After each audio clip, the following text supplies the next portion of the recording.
Welcome to The Explainer. Today we are diving into a huge policy shift from one of the biggest names in tech, and maybe more importantly, what it tells us about the future of AI. So, is OpenAI now treating adults like adults? That's the exact question OpenAI CEO Sam Altman used to frame their latest and, let's be honest, most controversial update. It sounds simple, right? But that one question cracks open a whole world of complex issues about safety, about profit, and about the real purpose of artificial intelligence. Okay, so what is this big change that's got everyone talking? Well, OpenAI, a company that has always made a big deal about its cautious, safety-first approach to AI, is making a pretty significant pivot. Yep, you heard that right. The company is getting ready to loosen its rules and allow adult-oriented content on ChatGPT. Now, this isn't just some minor tweak to the user experience. This move puts them in a head-to-head fight with rivals like Elon Musk's xAI, which, has already waded into these sexually explicit chatbot waters. But why? Why make such a, let's call it, a provocative change?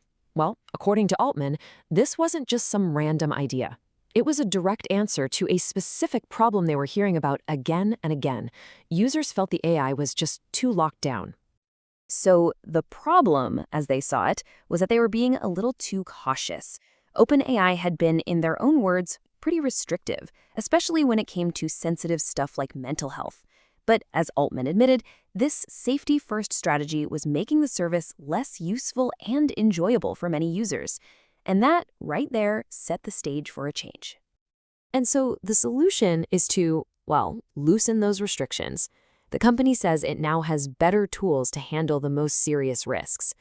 But here's where it gets really fascinating, seeing how this new, more permissive attitude stacks up against the company's grand founding vision. You can go right to their own corporate page and see it, a mission to serve all of humanity, which apparently now officially includes generating erotica.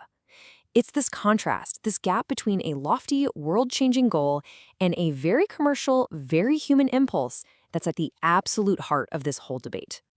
So that brings us to the big question. Is this decision really about the principle of treating adults like adults, or is there something else, something more powerful, pushing this change? On one side of the coin, you have the official reason, but on the other, you have business professor Rob Lalka, who points to the incredible pressure OpenAI is under to keep up its explosive growth. I mean, this is a company that has famously never turned a profit. The need to grab and keep paying subscribers in what is a brutal battle for market share is, well, it's an undeniable reality. But look, whether the real motive is principle or profit, the consequences are very, very real. And it's no surprise that this decision to embrace adult content has set off major alarm bells. And they're all ringing about one critical issue: child safety.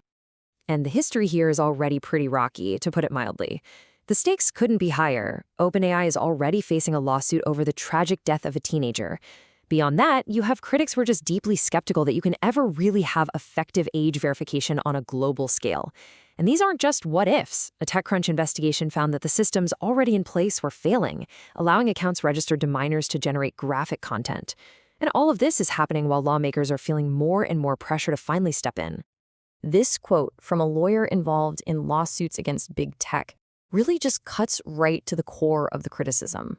It's this feeling that safety is treated like an afterthought, something you figure out after you've already shipped the product, with the public basically serving as test subjects for these incredibly powerful new technologies. And we're not just talking about kids seeing content they shouldn't.